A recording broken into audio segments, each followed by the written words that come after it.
Right now, somewhere in the world, a beautiful person is getting a job they're not qualified for. A handsome man is being trusted with someone's life savings, not because of his credentials, but because of his jawline. And an attractive woman is walking out of a courtroom with a lighter sentence than she deserves, simply because the judge couldn't separate her face from her character. Your brain is running a program that equates beauty with goodness. And you have absolutely no idea it's happening. This is the halo effect, one of the most powerful and most dangerous cognitive biases ever discovered.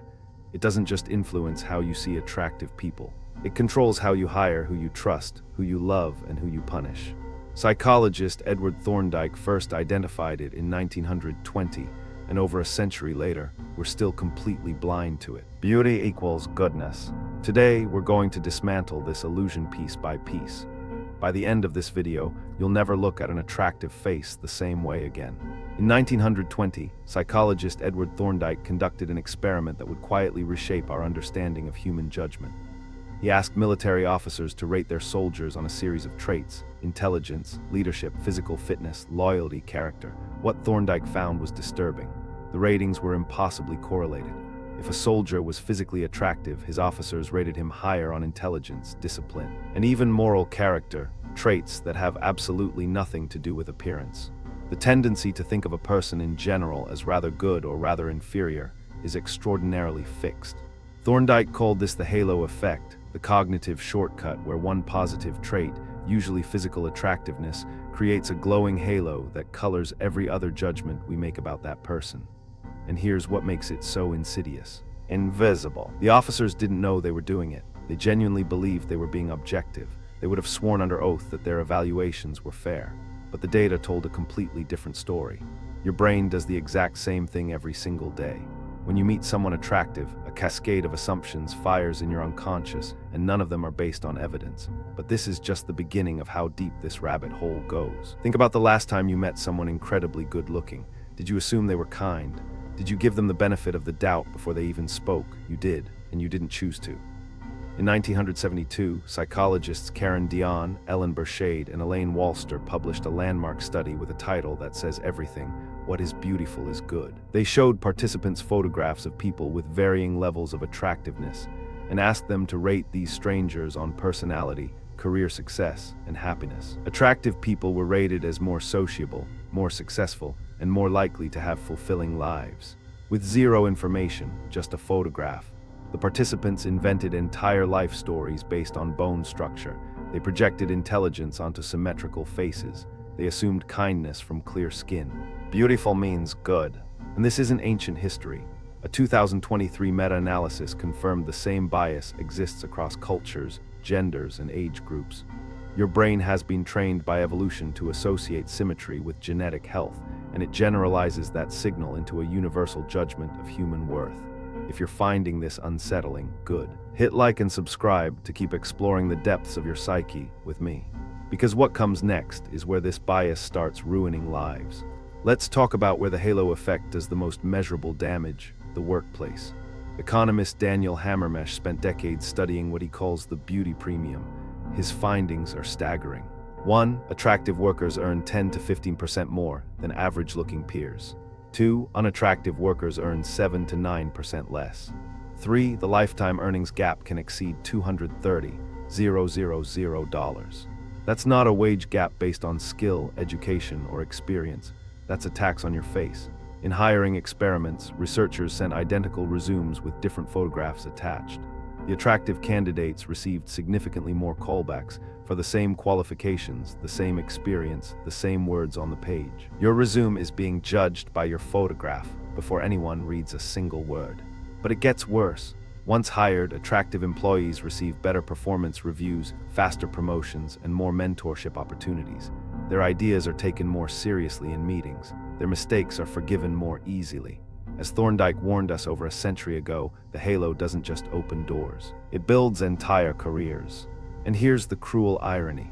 The people making these decisions, the hiring managers, the promotion committees, the reviewers, they all believe they're being completely meritocratic. The bias operates below the threshold of consciousness. If the halo effect merely affected your salary, that would be troubling enough. But what if it affected whether you go to prison?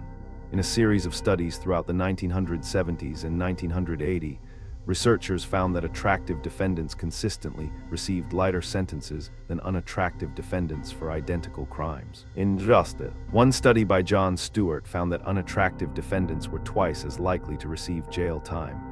Jurors, ordinary people like you and me, looked at a beautiful face and unconsciously concluded that this person couldn't possibly be dangerous. They must have made a mistake. They deserve a second chance. Justice is blind, but the people who administer it are not. And the bias extends beyond sentencing. Attractive witnesses are perceived as more credible. Attractive plaintiffs receive larger damage awards. The entire machinery of justice bends around the axis of appearance. Your face can literally determine your freedom in a court of law. Think about what this means. The most fundamental promise of civilization, equal justice under the law, is being quietly undermined by a cognitive bias that nobody in the courtroom can see. Beauty buys freedom. And this is far from the only place where the halo effect distorts what should be sacred. Now let's bring this into the most personal territory possible, your relationships. Have you ever fallen for someone and later realized you barely knew them? That intoxicating feeling at the beginning, where everything they did seemed perfect, where their laugh was the best laugh you'd ever heard, where their opinions were profound, where even their flaws seemed charming. That wasn't love, that was the halo effect wearing a romantic disguise. When you're physically attracted to someone, your brain doesn't just register them as attractive. It generalizes. It assumes they're trustworthy, intelligent, kind, emotionally available, all based on the dopamine rush their appearance triggers. You fall in love with a projection, not a person. Psychologist Solomon Asch demonstrated that our first impression creates a framework through which all subsequent information is filtered. If the first impression is beautiful, then contradictory evidence, red flags, selfish behavior, dishonesty, gets minimized or explained away. We don't see people as they are, we see them as our bias allows. This is why so many people find themselves trapped in relationships with partners who looked like everything but turned out to be nothing. The halo blinded them. And speaking of blindness, the halo effect doesn't just distort how we see others. There's a dark twin to the halo effect that psychologists call the horn effect, and it's equally devastating. If the halo effect means that beauty equals goodness, then the horn effect means that unattractiveness equals suspicion. Ugly means guilty. Studies have shown that less attractive people are perceived as less intelligent, less trustworthy, less competent, and even less moral, with zero evidence to support any of those judgments. In schools, research by Margaret Clifford found that teachers gave higher grades and more positive behavioral evaluations to attractive children. The unattractive kids weren't just overlooked, they were actively perceived as less capable and more likely to cause trouble. Children are being sorted into winners and losers based on their faces before they can read. The horn effect explains why certain people are constantly questioned, constantly doubted, constantly having to prove themselves in ways that attractive people never do. No one is more hated than he who speaks the truth, especially if he speaks it from an unattractive face. This isn't just unfair.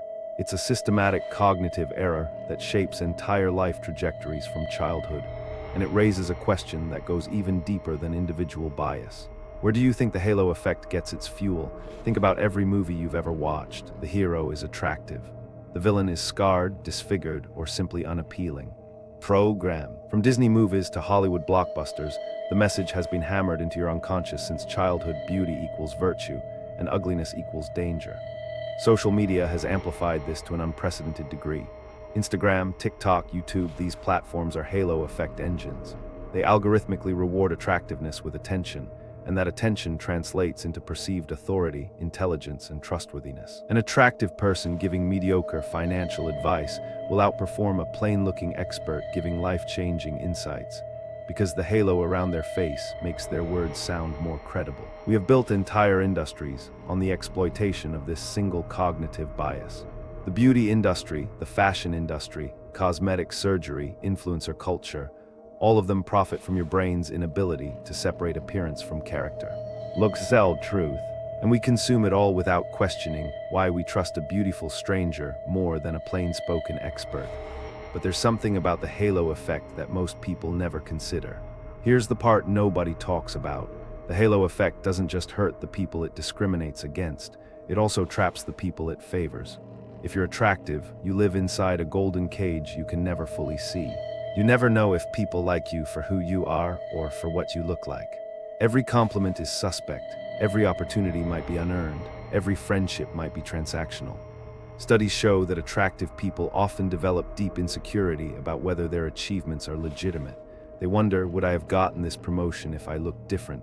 Does my partner love me or love how I look? The privilege of beauty is also its prison. You become what others project onto you. And there's another cost. When attractive people age or their appearance changes, the halo fades and they experience what psychologists call beauty decay grief. The world that once opened every door begins closing them, and they have no framework to understand why. The halo giveth and the halo taketh away.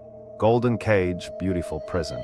Both sides of this bias, the favored and the disfavored, are trapped in a system that reduces human beings to their surfaces. And this leads us to perhaps the most important question. Why does the halo effect exist in the first place? What possible advantage could this bias have offered our ancestors? The answer lies deep in evolutionary psychology.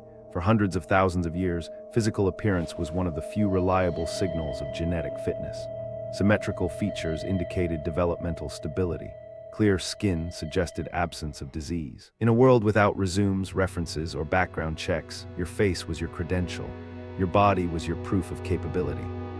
The brain evolved to make rapid assessments based on visual cues because survival depended on quick judgments about who to trust, who to mate with, and who to avoid.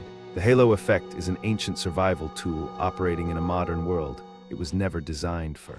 The problem is that we no longer live in small tribes where appearance correlates with anything meaningful. We live in a world of makeup, plastic surgery, lighting filters, and curated images. The signal has been completely corrupted, but the brain hasn't updated its software. You're running ancient hardware in a modern environment, and it's making you systematically wrong about the people around you. But knowing this gives you something extraordinary. So how do you fight a bias that's literally wired into your brain? The first step is the one you're taking right now: awareness. Daniel Kahneman, the Nobel Prize-winning psychologist, argued that cognitive biases can't be eliminated, but they can be managed through what he called slow thinking, deliberate, conscious evaluation that overrides the snap judgments of your unconscious. 1. Pause before forming impressions. Ask what evidence you actually have. 2. In hiring, use blind evaluations whenever possible. 3. In relationships, wait before committing, let the halo fade. 4. Question your first impression, especially when it's positive. The halo effect thrives in speed. It dominates when you're making fast decisions, first impressions, gut feelings. The antidote is deliberately slowing down. Thinking is difficult, that's why most people judge. Every time you catch yourself making an assumption based on someone's appearance, whether positive or negative, you're weakening the bias. You're creating a gap between stimulus and response, and in that gap lies your freedom. See beyond the surface. The halo effect has been running your judgments for your entire life. Today, you take back control. The halo effect is one of the most pervasive, most invisible, and most consequential biases in the human mind. It shapes who gets hired and who gets ignored, who goes free and who goes to prison, who you fall in love with and who you overlook. And it does all of this without your knowledge or your permission. But now you know, now you've seen the machinery behind the curtain. Every beautiful face that walks into a room carries an unearned advantage, and every ordinary face carries an undeserved burden. The question isn't whether this bias exists. The science is overwhelming. The question is what you do with this knowledge. Will you continue to let your unconscious make your most important judgments, or will you choose to see people, truly see them, for what they are beneath the surface? Truth beyond beauty. If you made it this far, comment, "Halo broken," if you'll never look at first impressions the same way again. Welcome to the Psyche Project.